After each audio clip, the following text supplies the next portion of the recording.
Namena monso ede ma ye na anopa yi no onfa ema ye enso afi ye ka wo se obetumi alogin sisi a ewo Facebook Nana Bodu ewo Facebook handle no so na obetumi ahwe ne live saa na YouTube nso you are so Church of Christ and as preacher Alex S Bodu obetumi nso ahwe no YouTube ewo hono mo sabre yensa company foi e ofiase no mo ye dwumadi no a omato di say let the Bible speaks na nyame asem enkasa na afi nso osofo Alex Bodu Solomon ono ene ba no de ne awudi animu na afi ono ka ne ho brother John Awuku na afi brother Patrick Alex ya Patrick Owusu Patrick Owusu omo ena ene anopai nyame fa wonso ama yatenene ani osofo emo akwa aba na anopai ya je so radi di mu ba chana ko mti say radi atum awon so yeso adom no mpa bo ho ye pa de nyame ase ehia ya che no grepa ehia che ti e fa kwanya yeso ama otrim o me da se bebre ya sra ware pa so dia ma amen Amisha pa enso amen gidi se echesu ye boko ya da erade ase amisha papa amen enti anopai de nyan yankopɔ ma ye no ama amansa entemu ne yo atefo said the yedi kan achiachia no Church of Christ Mati en Canada say ohwefo e de atudwa yane mo afri adesua bi ase ene toso emprensa say the plan of salvation na nentu aso na yede ebai enum say wafa Bible no dada the Bible ni won so a wo notebook bi no pen bi de wafa chro na hwehwem sɛ deɛ yɛka no ɛte saa na afei anamɔ a ɛsɛ sɛ otufa ho sɛ ohunu sɛ ɛte saa nso a wayɛ no saa ɛde ama yɛn nyame nhyira obi biara a otie yɛn yɛnua oku sɛ deɛ daa yɛ no no ɛne yɛn ɛbɛbɔ mpaeɛ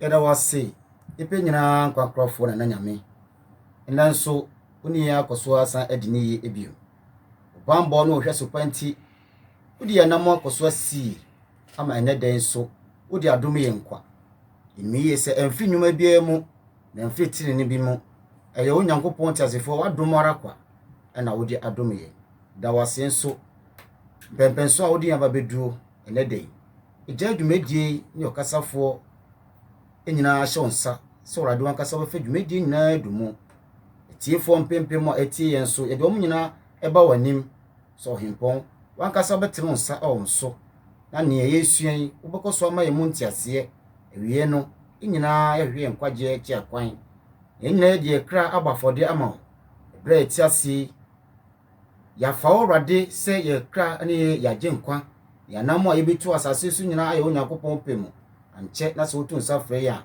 ɛdaa setena yɛbɛtena asase so no anyɛ kwa wɔ anim na mo wama yɛ mo sɛ nkwapa sɛ yɛdi kakra yɛ ho na wodi ahyɛ nsa ho ɛnukure ɛsɛ sɛ ɛfɛ dwumadi nyinaa dumu na ma yɛnyɛ nkomedifoɔ awie no yɛn nyinaa yɛbɛbɔ mu aka sɛ ɔnokwafoɔ no tiasefo nyame ɛda wase bebree sɛ wɔn yɛ di nkoni yɛn Awurade Yesu Kristo di muti amen ɛda yɛnua oku ase etiefoɔ na yɛne mo ɛka onipa ɛhaw a ɔwɔ ɛno nti ɛma Onyankopɔn ɛntumi ɛnye yɛn daakye no na yɛka sɛ ɛyɛ bɔne a onipa ɛyɛ sɛ onye sitie ɛmfa ma Onyankopɔn asɛm yɛde nkyerɛmu pii ɛde baeɛ na wobɛhunu sɛ sɛdeɛ Bible no ka no ɛna kyerɛ sɛ nipa bebree adane afiri Onyankopɔn ɛho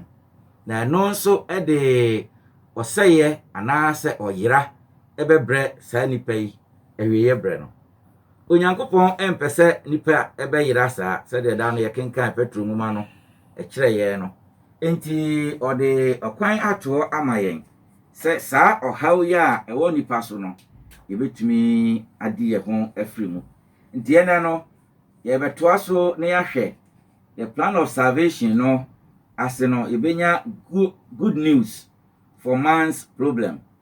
Good news for man's problem. Asɛmpa a ɛwɔ hɔ ma onipa biara ɛhaw. Na saa asɛmpa no ɛna yɛnkenkan makɔ asɛmpa no ɛti 16 kyɛmu 5 ɛne 16 Mark 16 verse 15-16. Na ɔse wɔn sɛ, monkɔ wiase nyinaa nkɔka asɛmpa no nkyerɛ abɔdeɛ nyinaa. Deɛ ogyidie na ɔbɔ no asu no, ɔbɛgye no nkwa. Na deɛ ɔnye no, ɔbɛbu no fɔ. Amen. Amen. Enti asɛmpa wɔ hɔ ɛde ma nipa biara sɛ obɛtumi asan akɔ Onyankopɔn nkyɛn. Ɛmfa ho ne bɔne a onipa no ayɛ. Ne nyinaa ne sɛ ɔbɛgye asɛmpa no adi. Na yɛkyerɛkyerɛ mu ɛtoa so a asɛmpa yi a yɛkan no yɛbɛhu asɛmpa korɔ. Te sɛ deɛ yɛnum sɛ ɛyɛ anigyesɛm ɛde ma yɛn nyinaa yɛyɛ ateasefoɔ yi sɛ yɛgye asɛmpa no edi a na yɛbɔ yɛn asu a ɔbɛgye yɛn nkwa. Sɛ yɛanye yɛn nso deɛ a ɔbɛbu yɛn fɔ. Yesu Kristo ɛda nsɛm yi adi kane ansa na Marko ɛbɛtwerɛ saa ɛti 16 yi nkyɛmu 5 ne 16 yi. Ɛberɛ a na ɔnam na ɔka ahennie no ɛho asɛmpa no. Yɛhwɛ Marko asɛmpa no ebiem ɛti baako nkyɛmu 9 ɛne 5 Mark chapter 1 14-15. Na woyi Yohane maayɛ akyiri no, Yesu baa Galilea bɛka Nyankopɔn ho asɛmpa kyerɛe. Na ɔkaa sɛ, ɛberɛ no awie du, Nyankopɔn hennie no abɛn. Monsakyera mo adwene na monye asɛmpa no nni. Amen. Amen. Yesu Kristo ɛkaeɛ ansa na ɔbɛwu no sɛ ɛberɛ no awie duru. Enti nipa nyinaa sakra yɛn adwen sakra no akyi no yɛnye asɛmpa no ani.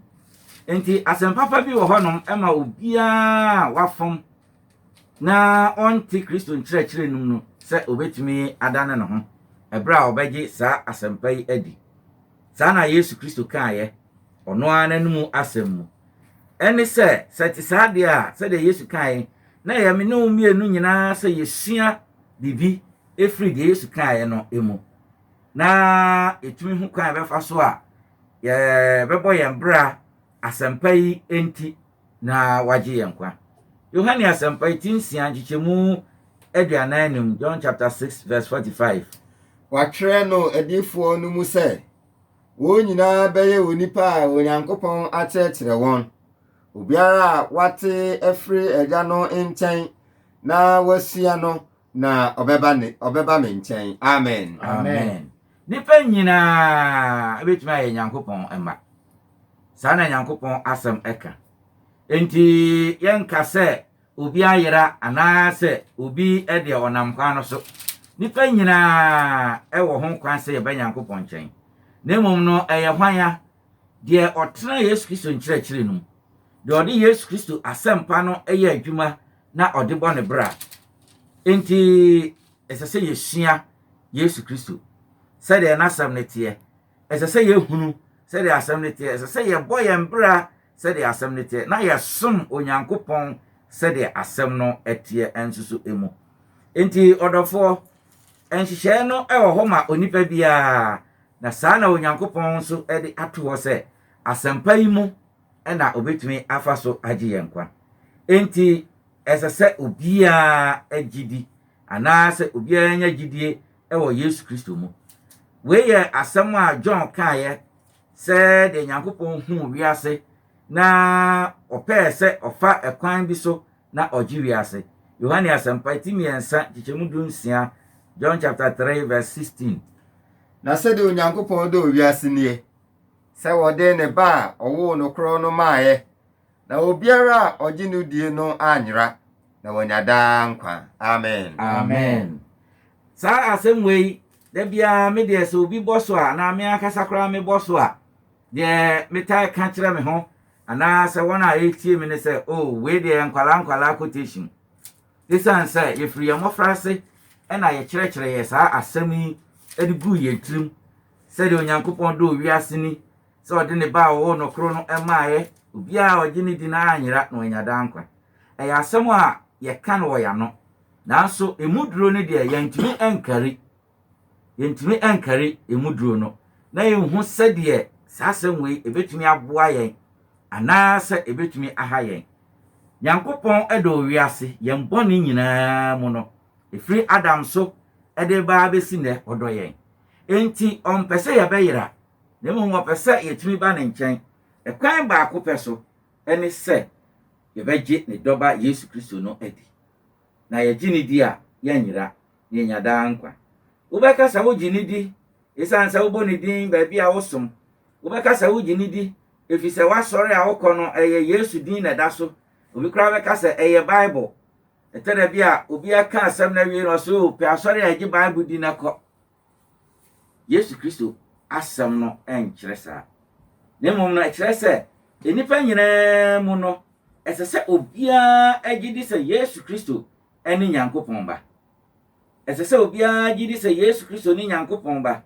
na gye a yɛbɛgye Yesu Kristo adi sɛ ɔno ne Nyankopɔn ba no ɛkyerɛ yɛn sɛ yɛbɛdi n'akyi anam akyi yɛdi n'ahyɛdeɛ no so sɛdeɛ ɔba asase yi so ɔbɛtena ase yɛkuu no ɔsɔre na ɔforo kɔɔyɛ no ɔde n'akyi egya Honhom Kronkron na Honhom Kronkron no nso ɛhyɛ asomafoɔ no den ma wɔkura Yesu atesesɛm no emu no yɛnhwɛ Yohane asɛmpa ne ti aduo no kyɛmɔ 30 John chapter 20 verse 30-31 na afei nsɛnkyerɛnneɛ pii nso wɔ hɔ a Yesu yɛɛ no asuafoɔ no anim a wantwerɛ no nwoma yi mu na yɛnu na watwerɛ sɛ munyini sɛ Yesu ne Kristo no Nyankopɔn ba na mugyidi a monya nkwa ne din mu amen enti ɛyɛ asɛm tetiatia gidi sɛ Yesu Kristo ne Nyankopɔn ba sɛ ogidi a wobɛnya nkwa ɛwɔ edin no emu sɛ wotai tie radio ti sɛ Ahwenepa 95.5 FM a won sɛ ɔmoyɛ ɔmo advert na wotie a edu baabi a ɔsɛ saa adeɛ wei deɛ ɛnhyehyɛ ɛda ho terms and conditions must be applied enti ɛnhyehyɛ da ho no ɛkyerɛ sɛ ɛwɔ biribi a wobɛtumi ayɛ ɛwɔ deɛ wobɛtumi aka ansa na saa adekoro yi a Ahwenepa 95.5 ɛyɛ ho advert no anaasɛ promotion no wɔn nsa aka enti ɛnyɛ sɛ wogye adi kɛkɛ na wanya nkwa conditions ɛwɔ ho terms ɛwɔ ho na ebi ɛne sɛ yɛnim sɛ Yesu Kristo ɛbɛba bio na ne mmayɛ ɛtɔ so mmienu no ɛdeɛn na ɔba abɛyɛ yɛhwɛ Acts chapter 17 verse 30-31 asomafoɔ nnwuma no ti do nson kyerɛmu 30 ne saa nti Onyankopɔn abu n'ani agu mmerɛ ahodoɔ a wɔnim no so na afei deɛ ɔhyɛ nnipa a ɛwɔ mmaeɛ nyinaa sɛ wɔnsakyera wɔn adwene ɛfiri sɛ wɔyi da bi ato hɔ a ɔnam ɔbarima bi a wɔyi no asi hɔ so bɛbu wiase atɛntenene mu ɔno na wama no asɔre afiri awufo mu de adi adanseɛ sɛ nnipa nyinaa enyine amen saa ɛda yi nti ɛna akristofoɔ ani abere yi saa ɛda yi nti ɛna ɛsɛ sɛ woyɛ kristoni nso a wohunu deɛ Yesu Kristo pɛ ɛne baabi a Yesu Kristo pɛ sɛ wogyina saa ɛda yi nti ɛkyerɛ sɛ ɛnsɛ sɛ wogyina baabi a kɛkɛ na wobɔ Kristo din Onyankopɔn ɛde saa ɔbarima yi ɛde no asi hɔ ɔbɛba biem na ɔba biem a ɔba bɛbu wiase atɛn tenene mu wogyina bea ɛne sɛn medika aka ɛwɔ yade suam sɛ ɛyɛ kwan baako pɛ nti da no mema ɛka bibi ɛwɔ Petro nwoma no yɛdi kan ne ti nan kyɛmu du nson sɛ ɛbrɛdu sɛ atemmuo ɛba atemmuo no bɛfra sɛ ɛwɔ Nyankopɔn efie sɛ ka Nyankopɔn fie ɛwɔ apamfoforo no mu a ɛyɛ Nyankopɔn asafo no a yɛ Kristo n'asafo no wobɛtumi ɛhunu saa asɛm yi ɛwɔ 1 Peter chapter 4 verse 17 na ɔse sɛ ɛfiri n'asafo no emu kane a nipa ɛwɔ asafo no mu ɛso kane a wɔn a aka ɛnim no ɛbɛwie wɔn sɛn ɔdɔfo atemmuo nti ɛsɛ sɛ ɔhwɛ kwan baako no na wɔfa so na wɔsom yɛka kɔ nyinaa no menim sɛ ɛwɔ wadwem sɛ wobɛbisa sɛ ɛneɛ na asɛmpa no anaa sɛ ɛdeɛn ɛne asɛmpa no wobɛbisa menim sɛ wobɛbisa sɛ na asɛmpa no koraa no bɛyɛ dɛn na obi adi so nti 2 questions ɛna ɛwɔ hɔ a menim sɛ wabisa wo ho wonya kwan a wobɛbisa ɛwɔ afidie so what is the gospel anaa what is the good news ɛna afei how can one obey the gospel yɛde adesua yi mu anaasɛ nkyerɛkyerɛ yɛ mu ɛbɛyi wa no ɛyɛ asɛm bi a ɛsiiɛ na saa asɛm no ɛfa Yesu Kristo ho sɛ fa Yesu Kristo ho a na ɛfa Yesu Kristo na wɔ ɛfa n'abrabɔ ɛfa ne wuo ɛfa ne sie ɛne ne sɔreɛ ɛho saa adeɛ a ɛsiiɛ ɛwɔ wiase a ebi nsi wɔ nipa biara brabɔ mu wɔ wiase fi saa brɛ no bɛsi nnɛ anaasɛ ɛfiri ɛna a ɛdi akyire kɔsi sɛ saa asɛm no siiɛ no ebi nsiiɛ no saa asɛm yi ɛne yɛfrɛ no asɛmpa sɛ nka mebisa wo prɛko pa nka bɛka sɛ asɛmpa no deɛ sɛ yɛ nyame asɛm asɛmpa no deɛ sɛ yɛ bible obi koraa bɛka sɛ asɛmpa no sɛ yɛkɔ asɔre na yɛnhwɛ deɛ Paul ɛkaeɛ na ɔkyerɛ yɛn ɛwɔ asɛmpa no nti yɛka sɛ what is the gospel a 1 Corinthians chapter 15 verse 1 to 4 yɛnkenkan anuanom afei mekae mo asɛmpa a mekaa mo na mogye yɛ nso na mugyina mu nso na afei wɔnam so gye mo nkwa no nso sɛ munso mu den sɛdeɛ mekaa mo asɛmpa no a sɛ muso mu den sɛdeɛ mekaa mo asɛmpa no a ɛna ɛno no ɛnyɛ saa deɛ a na magye adi kwa mmiɛnsa no na nsɛm a ɛdi nkan a me nso minaayɛ mede mehyɛɛ mo nsa ne sɛ yɛn bɔne nti Kristo wui sɛdeɛ twerɛ nsɛm no ka no na wosie no na ne nansa no wonyanee no sɛdeɛ twerɛ nsɛm no ɛka no amen enti asɛm papa no asɛm dɛdɛ no asɛm a ɛho hia ma me no mmienu nyinaa yɛfrɛ yɛ ho a Kristofoɔ nnɛ no ɛna Paul akyerɛkyerɛ mu no asɛmpa no ɛnyɛ sɛ Bible no asɛmpa no ɛnyɛ sɛ wobɔbɔ Yesu Kristo din na mmom asɛmpa no sɛ Yesu Kristo ne wuo ne sie ne sɔreɛ ɛbɛyɛ biribi ɛde ama wo nti Paul si so sɛ wogye di a na ɛno no sɛ woanyɛ ani so deɛ a ɛneɛ na woyɛ Kristoni deɛ nanso woyɛ no kwa ɛho hia paa nti sɛ ɛka sɛ asɛmpa bi wɔ hɔ ɛde ma onipa haw a ɛbɛtumi afiri yɛn so sɛ yɛyɛ adebɔnyɛfoɔ no a ɛne Yesu Kristo sɛ ɔba asase yi so ɔbɛwuyɛ yɛsie no na ɔsɔreeɛ yɛhwɛ asɛm yi nkyerɛmu a ɛno yɛbɛhu no sɛ Yesu Kristo ne wu a ɔbɛwuyɛ sɛ yɛsie no sɛ ɔsɔreeɛ a ɛyɛ asɛmpapa no ɛbɛbie kwan ɛma mene mmienu nyinaa no yɛtumi ɛkɔ Nyankopɔn nkyɛn ɛbɛkaa yɛn ne Nyankopɔn ɛbom ɛsiane sɛ kane no deɛ na Nyankopɔn nim Jewfoɔ ɛyɛ Israelfoɔ na onim Hebrewfoɔ ɛyɛ Israelfoɔ nanso Yesu Kristo bɛwuyɛ no yɛn a na ɛyɛ amanamanmufoɔ yɛn a na ɛyɛ ahɔhoɔ ne amanfrafoɔ yɛn a na ɛyɛ mmomorotofoɔ sɛdeɛ Bible no describe yɛn no Kristo wuo no ɛbɛkaa yɛne Onyankopɔn ɛbom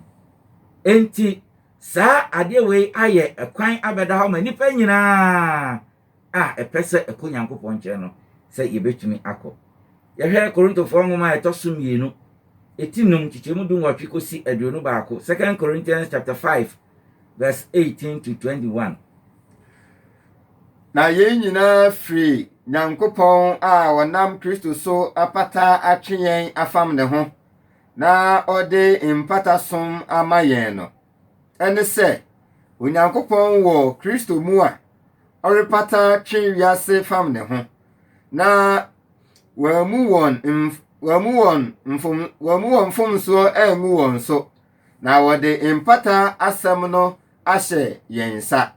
Aduonu. Enti yɛyɛ abɔfoɔ ma Kristo. Ɛte sɛ Onyankopɔn nam yɛn so retufoɔ. Yɛgyina Kristo anan mu srɛ mo sɛ momma wɔn mpata ntwe mo mfam Nyankopɔn ho.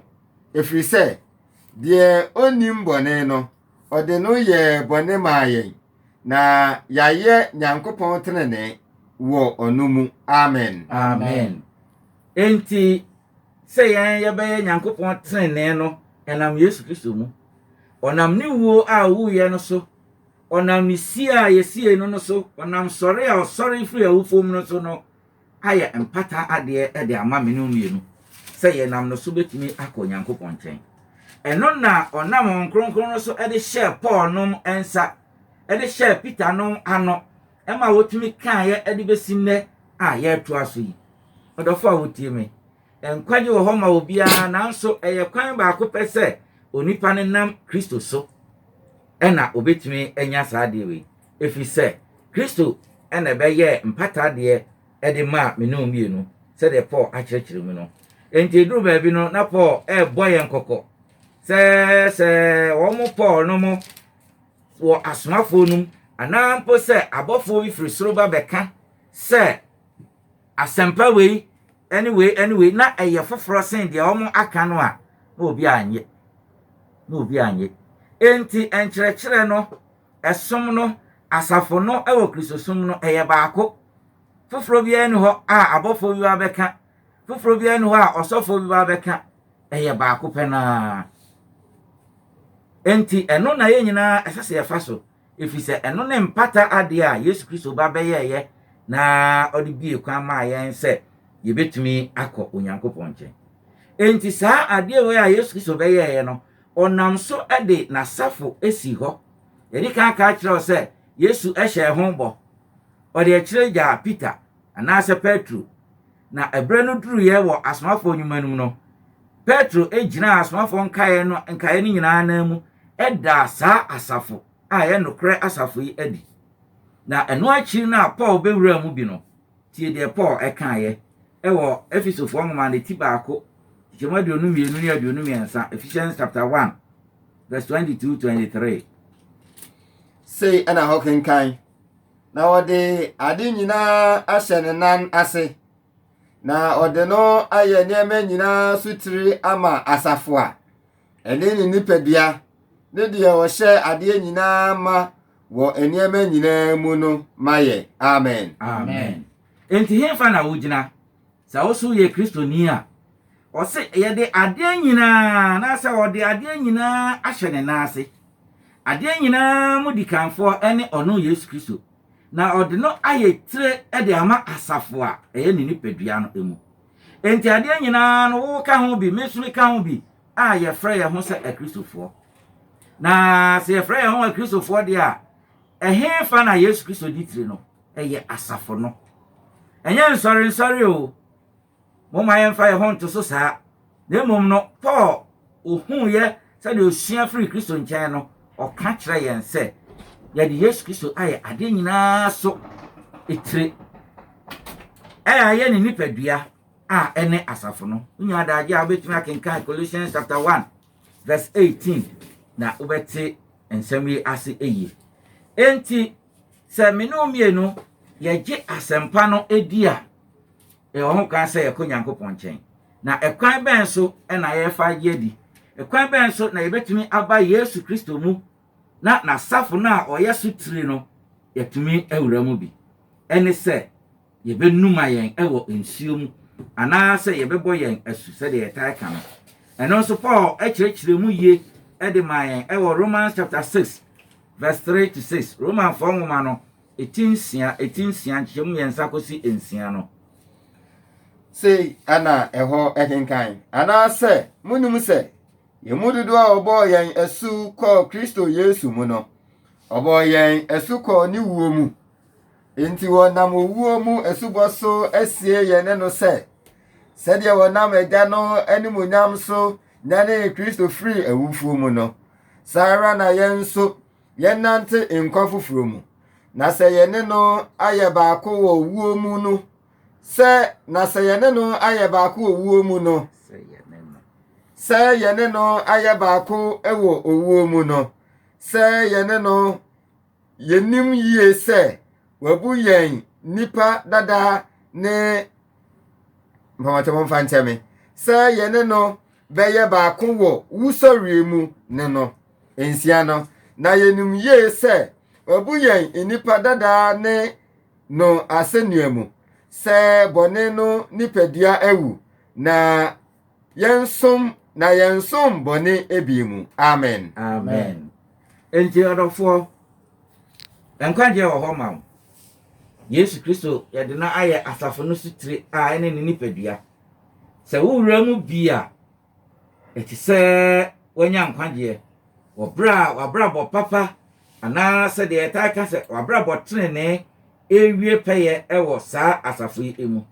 Na ɛkwan wei so ɛna yɛfa na yɛdi saa asɛm papa a yɛka akyerɛw anɔpa yi so. Ɛne sɛ yɛbɛbɔ wo asu.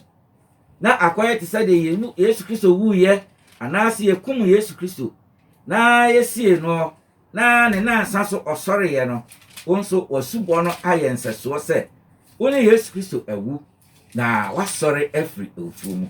Na afei wonam abrabɔ tenenee so ɛne teneneeyɛ ɛgyina ama Kristo. Na ɛda no a yɛaka ho asɛm ɛwɔ asomafoɔ nnwuma no mu no, ɛduru a wo nso wanya nkwa. Ɛkwan baako yi ɛna yɛde agye asɛmpa no edi. Enti sɛ yɛakyerɛw asɛmpa no, yɛakyerɛw ɛkwan a yɛfa so agye die. Ɛwɔ nsɛmbisa mmienu a mehu sɛ wobɛtumi abisa. What is the gospel? And afei, how can one obey the gospel? Yɛyi wano ɛwɔ hanom. Wokenkan Efesofoɔ nwoma no a ɛti baako kyɛm aduonu mmiɛnsa ɛna Romanfoɔ nwoma ɛti nsia kyɛm mmiɛnsa kɔsi nsia no a afei yɛnhwɛ sɛ wagye asɛmpa no adidi a ɛne ɛsɛn na wobɛtumi ayi ano afa na wanya saa asubo yi a yɛreka ho asɛm yi.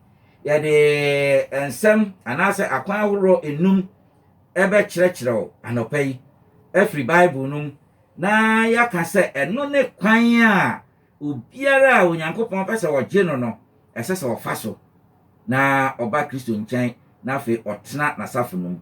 Deɛ di kan ɛne sɛ wobɛte asɛmpa no. Ebi na yɛreka no anɔpa yi.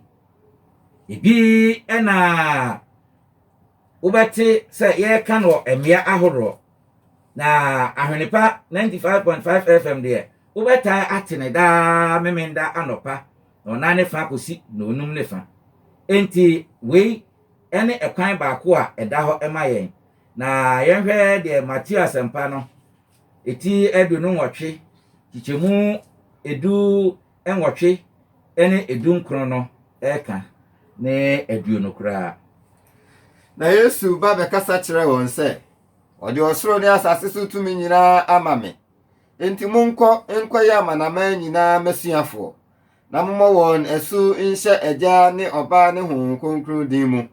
Na monkyerɛkyerɛ wɔn sɛ wɔne deɛ mahyɛ mo nyinaa so, na hwɛ me ne mo wɔ hɔ nna nyinaa de kɔsi wiase awieeɛ. Amen. Amen. Nti etwa sɛ obi te asɛmpa no na ɔkɔ so agye asɛmpa no ebie sɛdeɛ yɛreka no. Na afei yɛabɔ no asu na watena nkyerɛkyerɛ no mu fi sɛ asubɔ no akyi no yɛbɛkɔ so akyerɛkyerɛw kɔsi sɛ Yesu Kristo bɛba. Deɛ edi kan enie wobɛte asɛmpa no.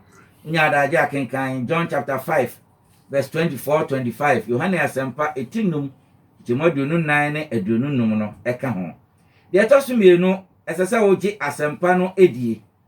Yɛakyerɛw asɛmpa no enti yɛkasa wonim dada ɛsɛ sɛ wogye di.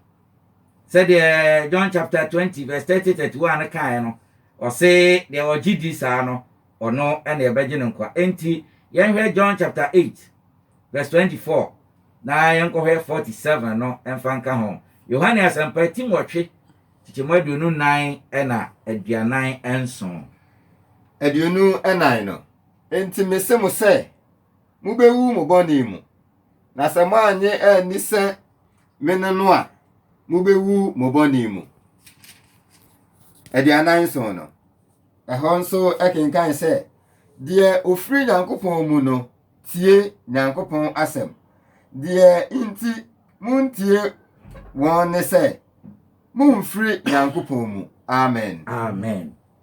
Deɛ yɛho ne sɛ obi agye asɛmpa no di a asɛmpa no a wagye adi no nti no yɛbɛgye no nkwa. Na obi nso anya n'adwene sɛ obɛtie asɛm yi a yɛrekan koraa. Na sɛ wontie nso a ɛno nso kyerɛ sɛ tie a wontie nti no yɛbɛbu fɔ. Nti wei kɔsi asɛm a yɛdi kan kenkan yɛ paa sɛ good news for man's problem. Asɛm a yɛdi kan kenkan Mark chapter 16 verse 15 and 16 no ɛkɔsi so. Ɔse yɛnkɔ wiase nyinaa nkɔka asɛmpa no nkyerɛ abɔdeɛ nyinaa. Deɛ ɔgyidi na ɛbɔ n'asu no yɛbɛgye ne nkwa. Na deɛ ɔnye nie no yɛbɛbu no fɔ. Ɛno na Yohane anaasɛ John ɛnso ɛsi so ɛde ama yɛ no. Nti gye a obi bɛgye asɛmpa no adi no me nua ehia papapapa atiefoɔ. Na yɛnhu no sɛ yɛgyidi a deɛ ɛtoa so ne sɛ yɛbɛsakra ɛfiri deɛ na yɛte mu no ɛho. Na afei deɛ yɛabɛgye adi no yɛabɛfa sɛ yɛde bɛtu anammɔn. Yɛnhwɛ asomafoɔ nnwuma no eti mmienu kyekyɛmu 37 ne 38. Na wɔteeɛ no ɛwoo wɔn akoma mu. Na wɔka kyerɛɛ Petro ne asomafoɔ a aka no sɛ anuanom yɛnyɛ dɛn. Na Petro sɛ wɔn sɛ monsakyera mo adwene na mo nyinaa mma wɔmmɔ mo ɛso Yesu Kristo din mu mma mo bɔne fakyɛ na mobɛnya Honhom Kronkron akyɛdeɛ no. Amen. Amen. Enti anuanom te nsɛm ɛwɔ wɔn koma mu. Na wɔn bisa sɛ yɛnyɛ dɛn efisɛ wɔn hu sɛ Yesu Kristo mu nko a ɛna nkwagye no bɛfiri aba. Sɛdeɛ Peter ne asomafoɔ nkaeɛ no ɛdɛɛ n'adi ɛkyerɛ wɔn Acts chapter 2 no emu no. Na enyiano a Peter ɛde maa wɔn ɛna yɛteyɛ sɛ ɛna sɛ saa na ɛteɛ deɛ a mpɛ sɛ mo hunu kwan bɛfa so a mo nso mbɛgye adidi a ɛne mo nyinaa mo nsakra mo adwen. Na mo mayɛ mo asu Yesu Kristo din mu ɛma mo bɔne fakyɛ. Wobɛnya Honhom Kronkron akyɛdeɛ no. Digiri sɛ yɛabɔ Honhom Kronkron so yi ebi obi bɛbisa ɛho asɛm na obi bɛka ho asɛm. Yɛbɛnya mmerɛ Ahwenepa 95.5 FM Adaroma enti no yɛbɛnya mmerɛ na ɛbrɛ asɛm no yɛafa Honhom Kronkron no nko ara nso na yɛsua ɛho adeɛ. Enti sɛ deɛ yɛnka ne sɛ obi sakra n'adwen a yɛbɔ no so Yesu Kristo din mu na yɛma no bɔne fafiri anaasɛ bɔne fakyɛ na afei wanya Honhom Kronkron akyɛdeɛ no. To bo ne kenkan Acts chapter 3 verse 19 ɛna afei Luke chapter 13 verse 3 na fa 2 Peter 3:9 ɛnso ɛsɔ so. Deɛ ɛtɔ so ɛnan ɛne sɛ wobɛpae Yesu Kristo edin no mu aka. Sɛ Yesu Kristo ɛne Nyankopɔn ɛba no. Efisɛ wagye adi. Efisɛ wasakra wadwen ɛbra a wote asɛm no. Pae Yesu Kristo din mu ka. Paul ɛsan kyerɛ bibi man Romans chapter 10 verse 9 and 10. Romans 4 nwoma na eti du. Jemu enkron ɛne edu no. Na sɛ wode wano pɛ mu ka sɛ Yesu ne Awurade na wode wakoma gyidi sɛ Onyankopɔn anyane no afiri awufuo mu a wɔbɛgye wo nkwa. Edu no na akoma na wɔde gyidi kɔ tenene mu na ano na wɔde pɛ mu ka kɔ nkwagye mu. Amen. Amen. Enti fa wakoma agyidi fa wano pɛ mu ka na afei tenene enadi ɛwɔ wabrabo mu na nkwagye kwan na wasiso no. Yesu Kristo ka sɛ obi fɛre sɛ ɔbɛbɔ ne din wɔ nipa emu a ɔno nso bɛfɛre sɛ ɔbɛbɔ saa nipa ne din ɛwɔ n'agya anim. To bo ase kenkan Matthew chapter 10 verse 32-33 na afei 1 Timothy chapter 6 verse 12 ɛka ho. Deɛ ɛtɔ so nnum a etwa toɔ ɛwɔ anigye sɛm a ɛwɔ hɔ ma onipa sɛ obetumi aba Kristo nkyɛn no ɛne sɛ yɛbɛbɔ n'asu akɔ Kristo emu. Yɛbɛbɔ n'asu akɔ Kristo mu. Na yɛhwɛ 1 Peter chapter 3 verse 21. Ɛno na afei ne nsɛsoa a ɛno ne asubɔ no.